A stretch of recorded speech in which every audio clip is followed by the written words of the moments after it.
Salutations, fellow game dev brothers.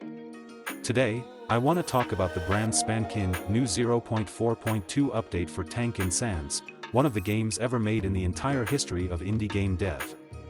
Let's see what's new then.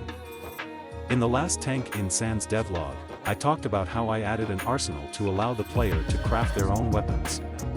And you know, that sounds nice and all, but you really only had one thing to make: bullets.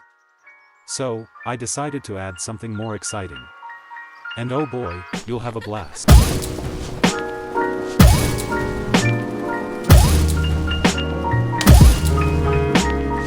So yes, I added bombs. They're a bit expensive to make, but you can one-shot most enemies with it. Why do I say most? Because I'm planning on adding tougher enemies you won't be able to defeat so easily. Oh yeah, the difficulty curve will go up. But man, tearing through those enemies that bothered you so much during early playthrough is so satisfying. Which brings me to my next point.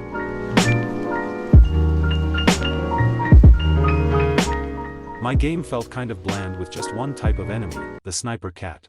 So, I gave him a friend. 3 of them, in fact. Introducing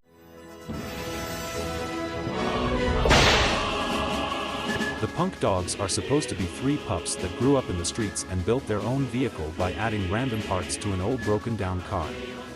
For aesthetics, I went for a steampunk car because I thought that would give them more character. For the dogs, I chose this kind of color scheme. I'm not really sure what to call it, but I think it gives a nice contrast.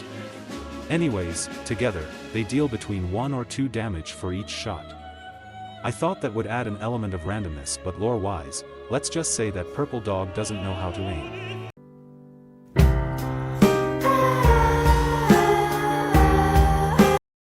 If you've been on my channel for a few days at least, you will have seen this. I added an opening cutscene, and I'm pretty proud of it. I had several options as to how to do this. One was to pre-render an animation and just play the video file when needed. This could have worked, but I felt like it would have added a lot of unnecessary weight to my game, and also, I wanted more control over the flow. So instead, I decided to just animate it in the Godot engine. I had to make a bunch of shaders for post-processing effects, but it's okay because I can reuse them later for different purposes. But man, animation is hard. I have massive newfound respect towards people who do this for a living.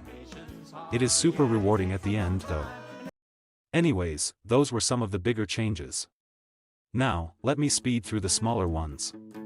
I made the tank bigger.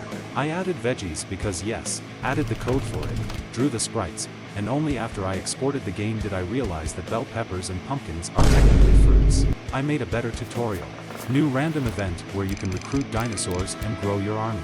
Post-processing effects especially when you're low on health.